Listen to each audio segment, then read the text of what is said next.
Ferguson brings it into Morris. The lead is now 4 with 2:28 remaining. Morris gets it across the timeline to Ferguson. Ferguson gives back to Morris.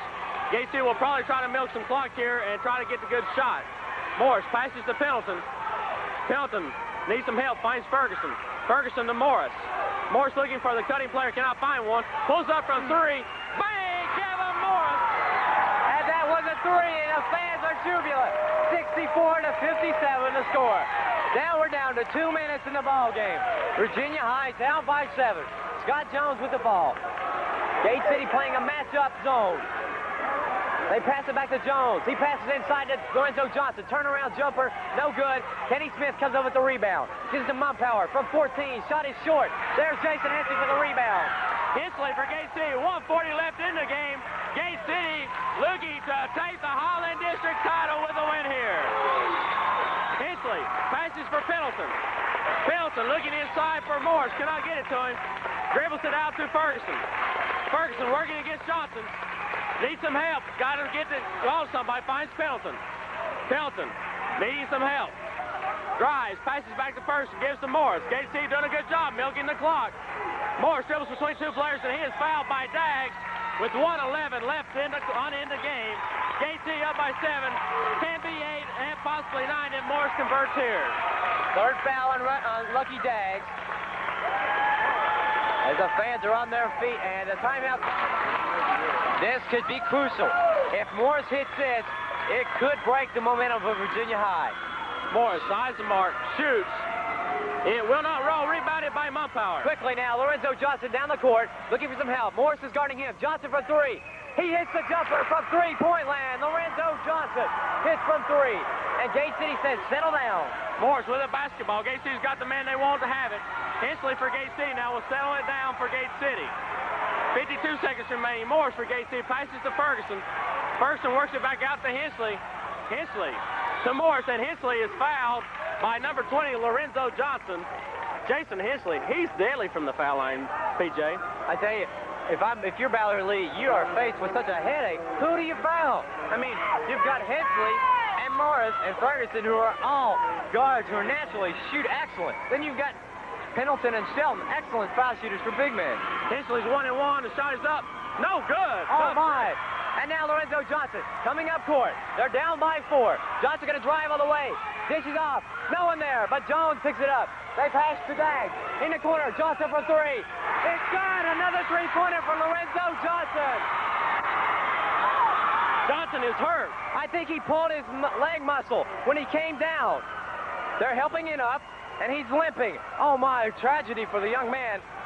Looks like he's going to be all right, but the Bearcats have come back. They are only down by 1. Johnson, let's see, will he go to the bench? Yes, he will, and Freeman will check in. I think this game is not over, PJ. What a job that Johnson has done to bring these Bearcats back. Devils up by 1, 64-63. As Gate City wins about the ball with 29 seconds. I'd say Ballard Lee right here says, let's foul somebody and get the ball back. Wait a minute. Okay, there Johnson goes. They had 6 men. Johnson goes out limping. All right, 29 seconds left. 1-point lead for Gate City. Both teams are in the bonus, so 1-1 and any foul. Gate City's missed 2 straight openings of 1-1 situations. The pressure D knocked out of bounds by Scott Jones. Gate City will get another chance. No time went off the clock. Johnson checks back in. He had to go out of play. All right, this is the lineup for Virginia High. You've got Johnson, Mumpower, Smith, Daggs, and Jones. Gate City inbounds it. Ferguson gets it into Hensley. Hensley guarded closely by Jones. Hensley gets it to Ferguson. Ferguson lost control, gets it to Morris. Morris gets charging foul on Kevin Morris. What kind of call is that? And a timeout being called by Virginia High. This game is not over with, PJ. Chaos is erupted as Gate City fans are angry. Oh, my. Gate City fans is in disbelief. 20 seconds to go, PJ. The Devils up by 1. What do you do? Clock winding down. Jones has it, pulls some players out. They're going to run some clock off, I believe. Jones going to move around to the right, looking for help. He has Daggs open. They're going to look. They are going to go for 1. Johnson now. We're down to 6. 5 seconds. Mumpower shot. It's no good. Missed jumper. No good. Gate City wins. Gate City wins. 60-12. Virginia High misses 2 shots. Gate City is the Honda District champion. What a job by Gate City as fans swarm the floor. Oh my, what a championship game. Came down to the last second. The ball went out in for Montpower. Come back out. Gate City. And Gate City down Abingdon 96-88 in the other game. In the Black Diamond District, it was Garden over Hurley 47-33, and St. Paul beat Pocahontas there 65-46. And now we're looking at the Cumberland District, where Pennington down Irvington by the score of 65-46. In area high school girls play, and the District 1 AAA tournament, it was Sullivan North over Dobbins Bennett in overtime 38-31, and Science Hill beat Sullivan East 63-49. Three of those teams, Dobbins Bennett, Science Hill, and East, Central, I think, was involved in that too, were wound up in a 3-way tie for first place. In the NBA, Dave is head basketball coach at Gate City High School, and currently Gate City's basketball team is undefeated. And Coach Mason, you're undefeated, Highlands District champion, first undefeated Gate City basketball team in over 20 years. What are your thoughts going into the Highlands District tournament? Well, we're just extremely happy to be where we're at right now. Couldn't ask for a better regular season. 21-0 obviously was my dream. My dream came true this year. The kids' dream came true. Now we're heading into the district. We got Abingdon. We know it's a new season now, and we're looking forward to playing Abingdon and hopefully moving on up into the state.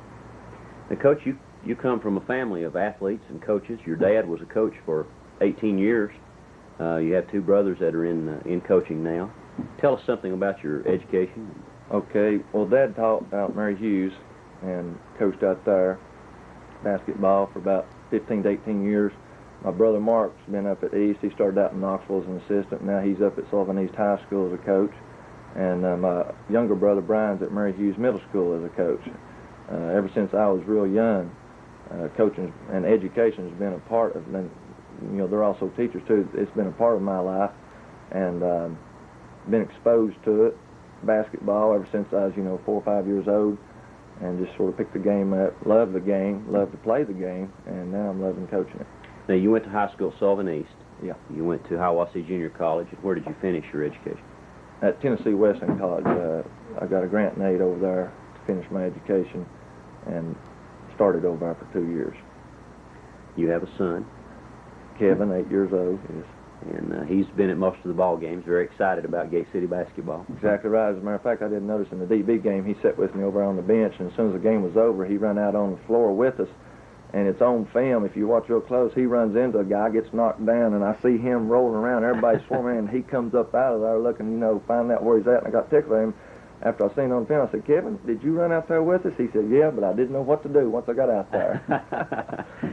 Coach, as the regular season got into the final stages, approximately the last 3 weeks, there was an obvious change in all of the players. There became an obvious team effort. There were no single stars, even though Kevin Morris is your high point man. Right. Everyone contributed greatly to the final stages of the season. Can you attribute that to something? There's so many words you could use with our team. Kevin's probably our best player. As far as most valuable player, that would be up for grabs. As far as most valuable person out there, Rusty Pendleton would be in line for that, because he controls his domain, and he's extremely strong, plays physical and aggressive, almost a Dr. Jekyll, Mr. Hyde type person once he hits the court. And Tony Bellamy, super sub, coming off the bench. Arthur's been playing great here of late. And, of course, Chris Shelton has completely dominated the inside. And like we talked about, instead of being intimidated, he has actually become the intimidator. And, of course, Jason has just played super. I couldn't ask for anything better from Jason at point guard this year. I feel like he's the best point guard in the district and even the region, and I'm more, try to get him on some teams as far as that goes, because he deserves it. And then you fall back, and then there's Kevin, who's obviously the best player in the district, and I feel like deserving of all state honors. And the team has actually, like you said, banded together. They know what their goal is, they know what they want, and they know how to go about getting it. And I just turn them loose, and there's no jealousies. The kids love each other. We have a few skirmishes here and there, but that's part of it, and you know, that just lights the fire even hotter. It's unbelievable how they've banded together. Really proud of them. Coach, you have an automatic berth in the regional tournament. Right. But having talked to some of the kids, they want the district tournament as well. Exactly right. Just like last year, we already had that automatic berth, but music had us going. Said we want to get that daggum district tournament championship. That's what we're going for. We want to be 23-0, hosting the regional game. Whoever may come out of that Southwest District runner-up spot, and you're exactly right. We're going for all the gusto right now. Well, Coach, it's a pleasure to chat with you. Good luck. We've enjoyed the season immensely, and we're going to follow you all the way. I appreciate Scott County 30 and everything they've done, and you and Ivan and the whole crew up there. It's been a great help to our program, not only basketball, but also football and all the rest. It's been our pleasure. For Scott County Cablevision, Channel 30, I'm Pat Loggins. The Gate City Blue Devils took on the Abingdon Falcons Wednesday night in the opening action of the Highland District Tournament. Channel 30 filmed the contest and filed this report. The Gate City Blue Devils defeated the Abingdon Falcons Wednesday night in the semifinal round of the Highland District Tournament, 96-88. Kevin Moose Morris paced the Devils by pumping in 46 points. Chris Shelton scored 16 points and brought the Big Blue fans to their feet in the first quarter with a thundering slam dunk. The Devils blew a 20-point halftime lead as the Falcons came battling back with several unanswered three-point shots in the second half. The Devils picked up their defense and held off the Falcons in the closing minutes of the contest. Jason Hensley contributed 15 points, and Arthur Ferguson scored 9 for the Devils. The Devils will play Virginia High in the championship game at 8:30 Saturday night in Abingdon following the JV championship game.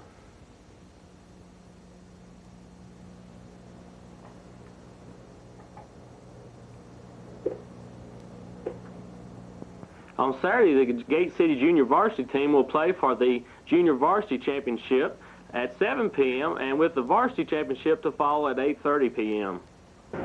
Today's Chevrolet provide an excellent opportunity for office and Rideco's Matt Quillen was named to the Cumberland District's first team. Quillen led the War Eagles to an outstanding season. Both Morris and Quillen are also outstanding students.